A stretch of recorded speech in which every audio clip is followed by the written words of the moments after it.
මිත්‍රවරුනි සාදරයෙන් පිළිගන්න අපේ ඇන්දිරි හොරාව YouTube channel එකට. ඉතින් අපි අද කතා කරන්නේ හැමෝම දන්න ඒත් ගොඩක් අය නොදන්න කතාවක් ගැන. ඒක තමයි බාලගිරි දෝෂී.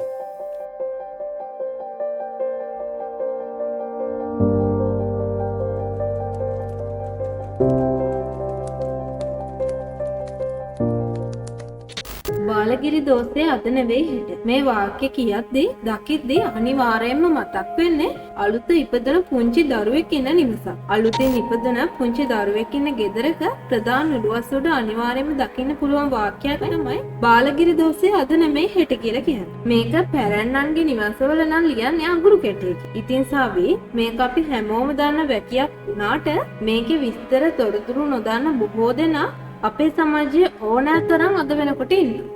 නගරේ ගම කියලා වෙනසක් නැතුව අලුත ඉපදුණු දරුවෙක් ඉන්න නිවසක ප්‍රධාන උළුවස්සේ මේ බාලගිරි දෝෂය අද නොවේ හෙට කියලා ප්‍රදර්ශනය කරලා තියෙනවා. ඉතින් අපි කවුරුත් දන්නවා මේ වචන පේලින් නැත්නම් මේ වාක්‍යයෙන් කියවෙන්නේ එක්තරා දෙවියෙක් ගැන.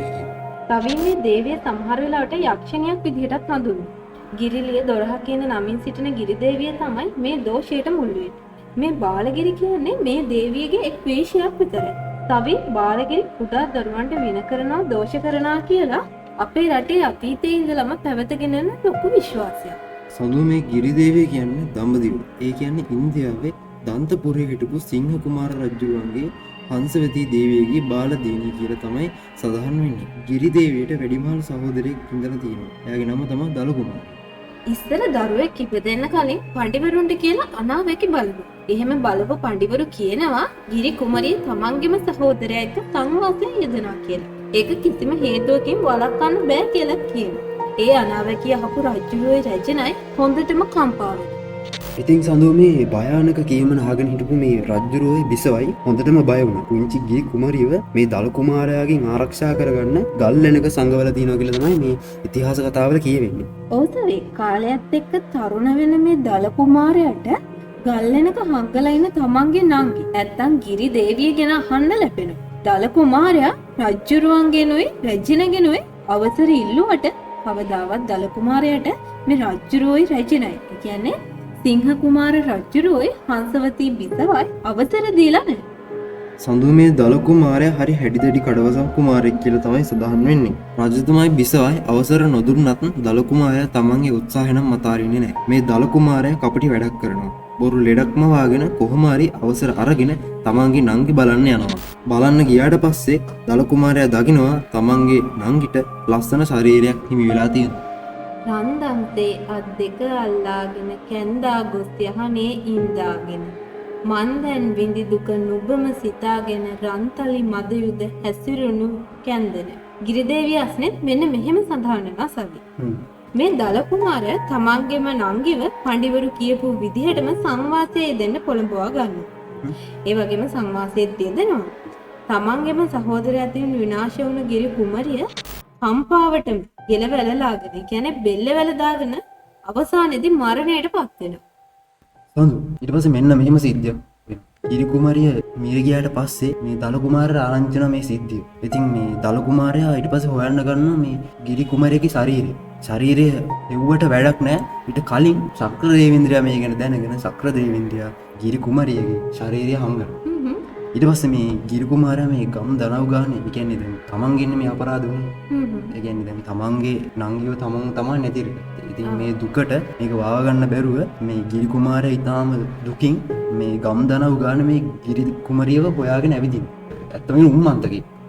උම්මන්තකෙක් වෙලා තමයි මේ හැමතැනම යන්නේ. ඉතින් මේ සත්තු මරාගෙන මිනිස්සු මරාගෙන ගම් දනව් ගානේ ඒ කියන්නේ අර පීර හොයන්න ගන්නවා. සතර මිසක් වලටම විමසාපි හතර එතිවයින ඇවිද බලාපි විතර මහත් කඳු හෙල් පෙරලාපි නිතර ගජන් බිම ගසා මරාපි. මිනිසුන්ට වෙන හානිය දැකපු ශක්‍ර දෙවියෝ දල කුමාරයාට ගිරිදේවියගේ ශරීරය පෙන්නලා පස්සේ ගිරිදේවියට පණ දීලා ශක්‍ර දේවේන්ද්‍රයාගේ භවනට එක් කරගෙන ගියා කියලා මේ පොතේ සඳහන් වෙනවා. ඔස්සරි පොටෙන් ඇඟ ගත පිරිමැදලා තිසරු ලෙසින් පියයුරු දෙක දැකලා වියරු මතින් වත සිඹ සනකාලා කියති ඉතින් දෙන්න පණ පිහිටාලා.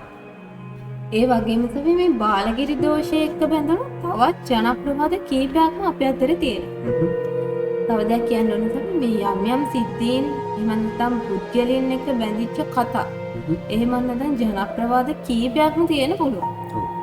ඒ වගේම මේ බාලගිරි දෝෂයට ජනප්‍රවාද කීපයක්ම තියෙනවා. මේ තවත් එක් ජනප්‍රවාද. තවි මතකයි නේද අර ඉස්සෙල්ලා අනාවැකි කියපු බමුණන් කියපු අනාවැකිය. ඔවර සංවාසයේ යෙදෙන සිද්ධියනේ. ඕ ගිරි දේවියයි එහෙම නැත්නම් ගිරි කුමරියයි දල කුමාරයයි සංවාසයේ යෙදෙනවා කියපු අනාවැකිය. මේක අහපු රජුරෝයි රචනයි ගිරි කුමරියව ගල් වෙනක හංගලා තියෙනවා. කාලයත් එක්ක තරුණ වෙන කුමාරයා විවාහ වෙන වයසට ආවම රජකුමාරට විවාහ වෙන්න සුදුසු කුමාරිකාවන් 500කට වඩා ලොකු පිරිසක් ගෙන්නුවා කියලා ජනප්‍රවාදවල සඳහන් වෙනවා. සඳු ඒ වගේම කුමාරයාගේ නංගි නැත්නම් ගිරි කුමාරයටත් මේ උත්සවයට සහභාගී වෙන්න අවසර ලැබුණා කියලාත් සඳහන් වෙනවා. ඉතින් තමයි ගිරි කුමරිය දකින කුමාරයාට ආදර සිතක් පහළ වෙලා ඇයව විවාහ කරලා දෙන්න කියලා ඉල්ලලා තියෙනවා. කුමාරයාගේ දැඩි බලපෑම වගේම දැඩි ඉල්ලීම හින්දා කුමාරයාගේ අසීමිත ආදරේ හින්දා මේ ගිරි කුමාරියත් කුමාරයාත් එකක සුපන් සහෝදර සහෝදරියන් බව රහසක් විදිහට තියාගෙන විවාහ කරලා දෙන්න රජුරුවයි රජනයි තීරණය කරලා තියෙනවා. විවාහ වෙලා කාලයක් ගත වෙද්දී ගිරි කුමාරිය මේ කුමාරයා නිසාවෙන් ගැප් අරගෙන තියෙනවා. එච්චර කාලයක් තමන්ගේ අම්මා තාත්තා හංගගෙන හිටපු රහස ගිරි කුමරිය දැනගෙන තියෙනවා. තමන්ගේ ස්වාමියා තමන්ගේම සහෝදරයා බව. ඒ වගේම මේ ගිරි කුමරිය දැනගන්නවා තමන්ගේ කුසේ සිටින්නේ තමන්ගේම සහෝදරයාගේ දරුවෙක් බව. ඉතින් සඳු ගිරි කුමරිය කොහොම කම්පාවටපත් වෙනවා. ඊට පස්සේ රජමාලිගාව අසල තිබ්බ උද්‍යානයක ගෙලවැළලාගෙන මියදෙනවා. ඉතින් මේ සිද්ධියෙන් කම්බරයටපත් වුණු දල කුමාරයාත් වනගත වෙලා තියෙනවා. කාලයක් යද්දී මේ දල කුමාරයාත් මිය ගිහින් තියෙනවා කියලා තමයි ජනප්‍රවාදවල සඳහන් වෙන්නේ. දල කුමාරයා ගරායකා විදිහට ආය නැවත උප්පත්තියක් ලැබලා තියෙනවා කියලා තමයි මේ ඉතිහාසයේ සඳහන් වෙන්නේ. ඉතින් සඳු මේ ගිරි දේවිය වෙලාවකට දෙවගණක්, වෙලාවකට යක්ෂණියක්. ඒ වගේම දල කුමාරයාත් වෙලාවකට දෙවි කෙනෙක්. ඒ වගේම වෙලාවකට යක්ෂයෙක්. මේ දෙන්නටම වෙන් වෙලා දේවාල ලංකාවෙන් කිසිම තැනක නැති වුණාට ගිරි දේවියත් ගරායකත් දෙන්නම අදටත් ලංකාවේ විවිධ පැතිවල පුද සත්කාර ලබනවා. දල කුමාරයාට කැත්ත කුණු කිලි ඉවත් කිරීමට බලයක් ලැබිලා තියෙනවා. ඒ බලය ලැබිලා තියෙන සවි තම එක කුස උපන් සහෝදරිය නැත්නම් නංගි සමග සංවාසයේ යෙදීම හින්දා කියලා කියවෙනවා. මෙම දෝෂ පහ කරන හැකියාව හින්දා තමයි සියලුම ගම්මඩු බලිතවිල් අවසානයේදී ගරායක පුද කිරීම සිදු කරන්නේ. ඒ වගේම සඳු ලංකාවේ නිවෙස්වල ආලින්දි නිවස ඇතුලේ යක්මුණක් තියලා නැත්තම් බිත්ති එල්ලලා තියෙන මේ ගරායකව සිහි කරන්න. මොකද ගරායක්ෂයාට ඇස්වා කටවා නැති කිරීමේ බලයක් තියෙනවා. ඉතින් සඳු මේ තවත් දෙයක් කියන්න කැමති ගරායක්ෂයා ගැන තවත් තොරතුරු වෙන එපිසෝඩ් එකකින් ඔයාලට අනිවාර්යයෙන්ම අරගෙන එනවා.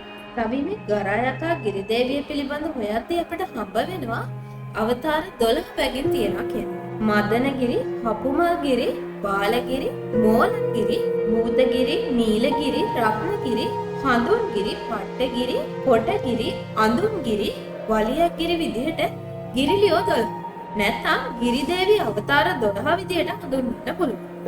කීලගරා, සෝලංගරා, අඳුන්ගරා, සඳුන්ගරා, පට්ටිගරා, උකදගරා, ජලගරා, පුෂ්පගරා, තොහොන්ගරා, වටගරා, කොටගරා විදිහට ගරායකාගේ අවතාර 12 හඳුන්වන්න පුළුවන්. ඒ වගේම සවි දරුවන් ඉපදී මාස 12ක කාලයේදී එක් මාසයකට යක්ෂ යක්ෂණියන් 12 දෙනෙකු දරුවා වෙත ඇවිල්ලා දරුවා බය කරනවා, වඩා ගන්න තැත් කරනවා කියලා වැඩිහිටියෝ අතර වගේම පොත්වලද සඳහන් වෙලා තියෙනවා. දෙදරුවන් වඩා උකුලේ නලවම්මා, ලදරුවන් වඩා ඉඳගෙන අඬවම්. තොඳුරුවන් මිපුද දැක සිත සලසම්වා, නුදුරුවන් නීලගිරි නම් කිරියම්. මේ වගේ කවිවලින් ගිරි යක්ෂණිය දරුවන්ට කිරිපෙම පහර දීම බිය කිරීම කරනවා වගේ යදුන් ආදී සතුන් පාගා මරා දමන බව සිහිනෙන් පෙන්වීමට මේ පුංචි දරුවන්ට සලස්වනවා කියලා තමයි මේ විශ්වාසයන් වල සඳහන් වෙන්නේ. ඒ කවිවලින් අපිට තහවුරු කරගන්න පුළුවන් ගිරි දේවි එහෙම නැත්නම් බාලගිරි දෝෂය ගැන. සඳු මේ පොඩි දරුවන් ඉපදිලා මාස 3ක කාලයක් යනකම් පෙර හිටපු ආත්මේ යම් යම් සිද්ධීන් සිහිනෙන් දකිනවා කියලා විශ්වාසයක් තියෙනවා. ඒ වගේම මහ හඬින් ගොඩක් වෙලාවක් අඬන එක බාලගිරි දෝෂය කියලා තමයි වැඩිහිටියෝ හඳුන්වන්නේ. නිතර S2 උඩට හරවාගෙන ඉන්න එක, අම්මගෙන් කිරි ඉල්ලා අඬන එක, ඒ වගේම සඳු වෙන කෙනෙකුට දරුවව නලවන්න සනසන්න පුළුවන් වුණාට අම්මට නලවන්න සනසන්න බැරිවීම මේ වගේ දේවල් වලට බාලගිරි දෝෂය කියලා සිංහලයේ සඳහන් වෙනවා. අපි මේ මාතෘකාව ගැන එපිසෝඩ් කීපයකින් කතා කරන්න බලාපොරොත්තු වෙනවා. මම ඔයාලට ආදරයෙන් ආරාධනා කරනවා subscribe කරලා අපිත් එක්ක එකතු වෙන්න කියලා.